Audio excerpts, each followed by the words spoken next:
Spark. So this is a charity cup na ginagawa namin na para makalikom ng salapi para sa United Nation Foundation. So we do have a donate button dyan. So if ever na hindi kayo possible, pwedeng i-share nyo na lang para at least maka-reach tayo ng mga tao na possible makapag-donate. Yeah, tama. Gusto ko itong mga komentan ni Dexter eh. Nakakangalay magkadkad ng yelo. Kaya ipapakadkad mo sa iba. Oy, nanonood siya. Oy, yan na nga. Si Arkeisha Aragon, hello, Beb. Yay! Yun! Suporta, may suporta. Sige, bigyan na natin to sa mga caster natin, Rob, tsaka Brocky. Hindi na namin to inanalyze kung sinong mananalo dahil lahat naman tayo dito ay panalo sa panonood pa lang. Pero pakilala muna natin dito from Sun Sparks, Chan Faura, which is roughly siya gonna be using the Digi, JP on the Link, Kel VJ naman on the Tamus, Greed will be the use the Atlas, and Renjo on the X-board. And para naman sa red side, we have Fusakin. Nako, si Lords gagamit ng kanyang Carmilla. Para naman sa kanyang Sylvana, who's this Kusei? Si Dilar. Harit Iyak na naman para sa kanyang Cho and Jay. Para sa kanyang Sicilian. Ito. Anong sa tingin mo dito sa ganitong klase ng lineup? Ito yung lineup na parang SGD Alpha ginagawa rin ito. Yung Carmilla only tank, tapos purong damage yung ginagawa nila like the Sicilian. What do you think about the lineup ng Onyx dito, bro? Onyx, mahilig sila sa early game momentum base nga, pero yun, napitas na dito si Grid. Alam naman natin kailangan bumuelo kasi neto si Ling sa mid game medyo magkakaalaman na dito, which is yun ang kailangan. Pagka umangat na si Ling dito, kailangan same or potential damage na rin ang kanilang Harit. Look at that early as possible, pumipitas na si Iyak trying to get Chan or si ano nga natin? Si Raflesia. Si Raflesia. Hindi ako sa Red Chan kasi pangalan niyan eh. Shoutout dyan kay... Well, si Chan. Actually, nakakamiss nga yun. Sa MPL reference. Siya yung pinakagamit na gamit yung camera natin, no? Ay, oo. Oo, si Raflesia. Pagka nagpapakitang puso yan. Pero look at this, guys. Saktong ikot lang. Mas masipag mag-ikot as of now ang ang Onyx compare sa Sunsparks. Mas mabilis lang, isa lang ang mas mabilis gumalaw sa kanila, which is si Link. Kumpara dito, ayan. Pero yun na, dito, Fusakin might actually fall dito mga kaibigan on the hands of Raflesia. Pero both pala, ngayon ko lang na-realize, both of the teams not getting any marksman on their lineup. Exactly, wala munang marksman dito. Pero ito na, gadgaran ng yellow mga sir, nilapag. And nakukuha pa, ata lang naman. What a miss! Pero wala na nga dito, hindi parang pa ang hirap iwasan naman no? I mean, Sicilian and syempre yung din ng Harit. Grabe, ang sakit ang sakit. I mean, wala kang takas talaga doon. Sobrang long range din ng skill ng Sicilian eh. Pero tignan mo naman, minamanipula na dito. First turret will go sa top ata sa side ng Onyx habang wala pa tong kapalit. Which is, once na makuha mo kasi mga first na torre dito, para sa akin, pag ceiling nahihirapan sa map control eh. Siyempre, ang lalim na masyado. Look at that. Ganda ng tanong ni Dilar. Oo nga, pero mas magandang lalaki dito si Rob. Trying to hold Grid, going in mga sir. Ayan na si Wise. Kinadena sa dalawa. Si JP, wala. Bumakot lang in the face. Sabay 10 peso blade sa tatlo. Zaman Force. Zaman Force sila pagka dito. Nagkadikit-dikit pa nga. Jay doing a great job. Compressing pero suwabe naman ginawa dito. Ng kanila si Chan Paura. Fusakin running out of life. Sinusunog. Gabay last si Sanity. Ano ba yan? Kaliwat kanan na kayo naglalabanan dito. Grabe. Pero hindi pa tapos dito. Kel VJ trying his best na mahabol pa rito yung Carmilla, but that's not gonna be it. Pero parang ang laki pa rin talaga ng bagay ay ng ginagawa dito ng isang Digi. Ang ganda ng talon ni Dilar doon, don't get me wrong. Pero it's all about the Digi, the time journey na naka-cancel niya lahat. Kumbaga, nare-reset eh. Nakuha yung initiate na ginawa ng Onyx, na-nullified lang ng Sunspark. It's all because of the time journey. Tama, kailangan nila tawag dito, mabait nila yung yung time journey dito before sila mag-clash talaga. Dalawang option nila dyan eh. Yung ngipin dito ni Sicilio na nahuhuli nila eh. Pero sama, kulang sila ng damage. Look at that! RKO from nowhere! Tinamaan na naman dito. Double kill! Down. Make it 3 na ba? Fusakin, triple kill para sa side ng Sunsparks. Grabe, ang lakas ni JP. Feeling ko, sinabihan na to ni Coach Mitch, bilisan mo na dyan, Beb, bago gutom na ako. Parang, gigil no? Gigil si JP rito. Kung hindi sino-sino pinanonood mo sa FB, nahuli. Ay, oo, nakita ko yun. Ang bilis. Diyan ko nasabi na ang bilis pala ng reaction time ni JP, no? Mabilis tanggal. Mas mabilis ka pa. Mas mabilis ka pa rin. Ikaw walang huli eh. wala. Props, JP. Sobrang bilis. Pag scroll up agad nawala no? Kala mo nagugusyon lang sa hulihan eh. Oo, totoo yun. Pero yun na, killing spree na para sa side dito. 2 down man. 2 man down for the side of Sunspark, mga kaibigan. Pero ito the lead is just 2,000. I think Onyx PH. Pero isipin mo, no? Ang lead ng gold nasa Sunspark is probably dahil doon sa mga bounty ni JP. Pero yung map control, parang nandun pa din sa Onyx eh. Nasa Onyx dahil meron silang show na kayang pumush. Ang ginagawa kasi dito, tinan mo yung positioning ng hero ng Onyx, both top and bottom, they have the strong fighter to clear the lanes. They have the Cho, they have the Sylvana. Tapos ang magro-rotate lang is yung mid, which is si Harit. Ang magiging isang problema pa dito ng kanilang link is once na hindi mo ma-burst si Wise, medyo may round 2 yan. Look at that, and another RKO. Eto na, Tempest of Blade, ginamit na dito. Wax in, wax out. Sabay last insanity sa mukha. Boom! Parang neneng di nga naman daw dito. Rencho running low dito. Grid going out. Sabay si Kusey. Yayakapin mo na. Tusukin pala. Susubukan pa yata silang habulin dito. Pero yun na, I think medyo na-tain sila doon ng Onyx PH and a clear turtle win dito para sa side nila. And dito sa may top lane, tingin ko it's gonna be stable naman on both Kel VJ and as well with Iyak.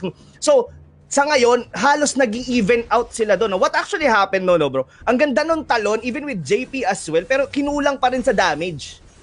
Alam mo naman, pagkakulang, hindi pa sapat dito. Pero eto na naman, another Tempest Blade, hindi na tinitipid dito and will fall ang kanilang bakbakan dito. Fusakin, medyo iningipin siya dito, trying to hold man member, si Grid kumakapit. Ang kunat ni Grid.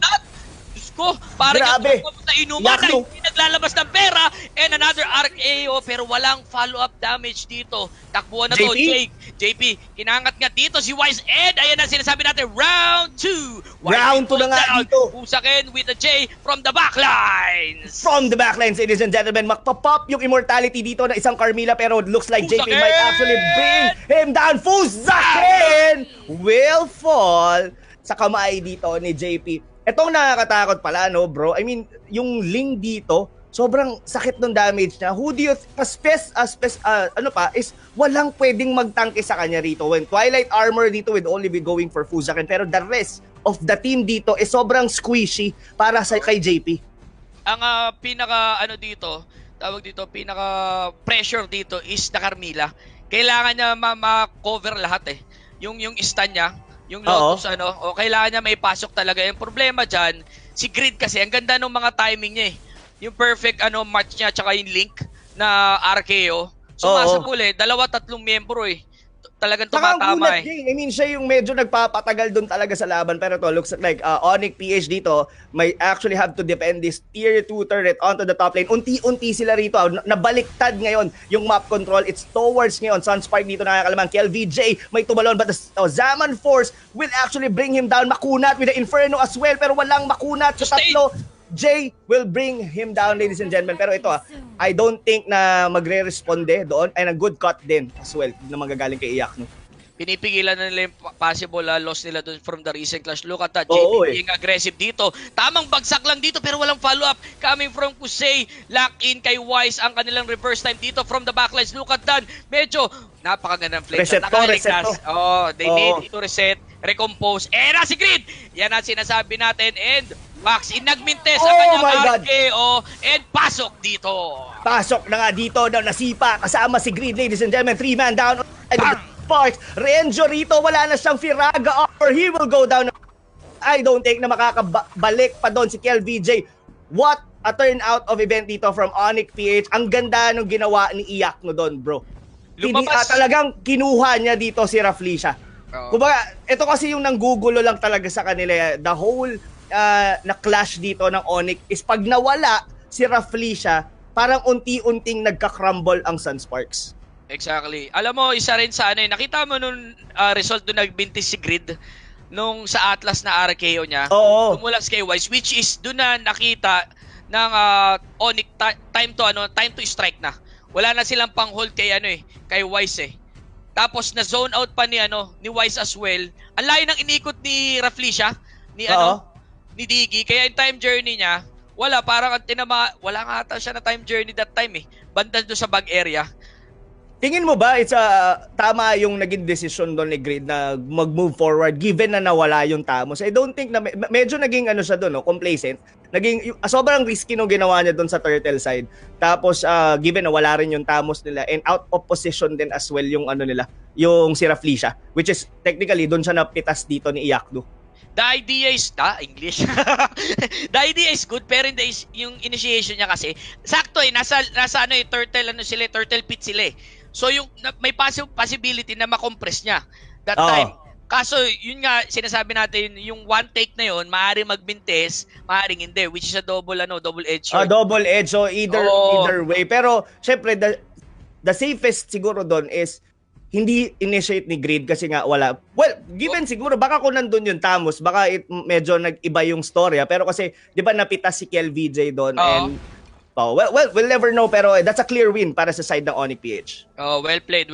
Talagang nagkasapin-sapin sila dito, and another objective goes for the side of Onyx PH. Look at the objective, guys. 3-4 lamang lang ng 2,223 ang Onyx dito. And napitas pa nga dito. This is the sign para forward ang Onyx PH. Wala nang time journey, wala nang reverse time. Medyo nakangiti dito ang isang Harit going against sa Sunsparks. Saka nakahabol na rin ng item dito si Wise, no? Pero ito nga, ladies and gentlemen, this is gonna be a hard defense. Pero tumalon dito, Dilar getting green onto the back lane. Zaman Force nilapag na rin dito ni Wise. Chrono in, dash out. Pasok mo dito, bro.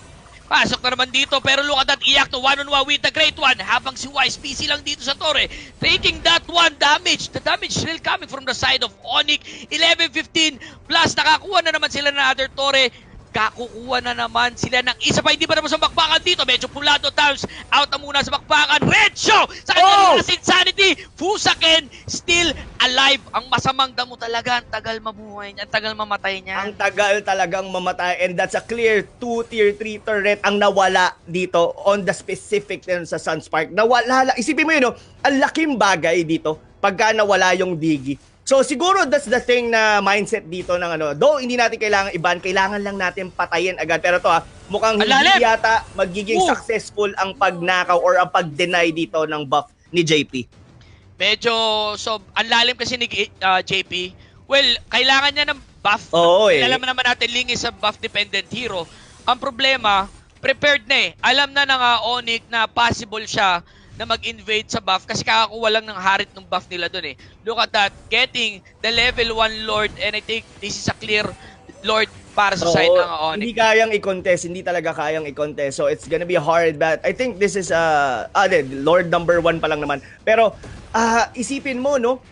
Once na mawala yung Digi, hindi na kaya ng Sunspark, to initiate the clash. So I think it's all about how Rafflesia position during the team fights. Pero dito on the top lane, 1-on-1, and I think it's gonna be Dilar will be winning against this. Pero ito, mukhang mababack up dito ang side ng Onyx.